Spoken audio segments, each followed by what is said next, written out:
Assalamualaikum warahmatullahi wabarakatuh.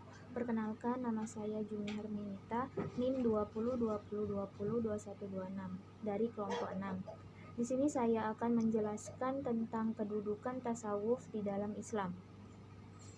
Tasawuf atau sufisme adalah bagian dari syariah Islamiyah, yakni wujud dari ihsan, salah satu dari 3 kerangka ajaran Islam. 2 sebelumnya ialah iman dan Islam. Oleh karena itu, perilaku sufi harus tetap berada dalam kerangka syariah Islam. Al-Qushairi mengatakan, seandainya kamu melihat seseorang yang diberi kemampuan khusus atau keramat sehingga ia bisa terbang di angkasa, maka jangan terburu tergiur padanya, sehingga kamu melihat bagaimana dia menjalankan perintah, meninggalkan larangan, menjaga hukum yang ada. Sebagaimana dikatakan bahwa tasawuf adalah identik dengan ihsan dalam hadis Nabi SAW dalam Sahih Muslim, hadis nomor 9, arti ihsan ialah beribadah kepada Allah seakan-akan melihatnya. Jika kalian tidak bisa melihatnya, maka harus diketahui bahwa dia melihat kita. Pernyataan ini mengandung makna ibadah dengan penuh ikhlas dan khusyuk, penuh ketundukan dengan cara yang baik. Namun dalam pandangan penulis hadis di atas, mengidentifikasikan ada 2 makom atau tingkatan dalam beribadah, yaitu 1. Makom musyahadah, mampu melihat Allah dengan mata hati atau ilmu pengetahuan yang dimiliki. Kedua, makom muraqabah, mampu menghadirkan Allah dalam kesehariannya sehingga memunculkan rasa diawasi Allah.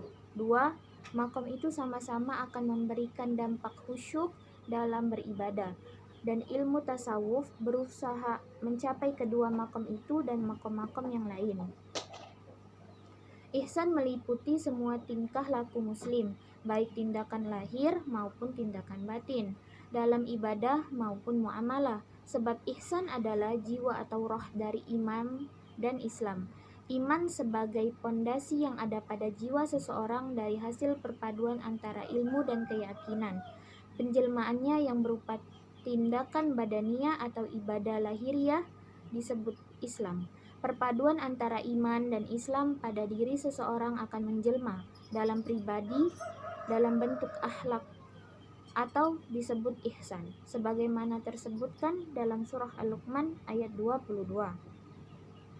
Oleh karena itu, maka kedudukan tasawuf dalam ajaran Islam adalah sebuah bagian yang tidak dapat dipisahkan dari ajaran Islam itu sendiri, karena memang dasar rujukan dalam tasawuf adalah Al-Quran, As-Sunnah, dan Al-Atsar atau peninggalan para ulama terpercaya. Maka dalam keyakinan ini pula Imam Al-Syatibi dalam kitabnya Al-Itsam membela mati-matian tasawuf dan para sufi dari tuduhan orang-orang yang menuduhnya sebagai ilmu yang keluar dari syariat Islam dan membersihkan para sufi dari julukan sebagai ahli bid'ah. Bahkan beliau sebaliknya menjuluki orang-orang yang menolak tasawuf dan para sufi sebagai orang bodoh yang ahli bid'ah. Dan beliau menegaskan bahwa para sufi adalah orang yang selalu menimbang awal perbuatan dan perkataannya dengan itba sunnah Nabi dan menjauhi segala yang dilarang dan bertentangan dengan sunnah Nabi. Tujuan tasawuf adalah keinginan yang kuat untuk merasa dekat dengan Allah. Dalam hadis Nabi, dalam hambaku terus-menerus bertakarrub atau mendekatkan kepadaku dengan perbuatan-perbuatan baik sehingga aku mencintainya. Siapa yang aku cintai, maka aku akan menjadikan pendengaran, penglihatan, dan tangan baginya. Sekian yang dapat saya sampaikan. Lebih dan kurangnya saya mohon maaf. Kepada Allah saya mohon ampun. Wabillahi taufiq wal hidayah. Assalamualaikum warahmatullahi wabarakatuh.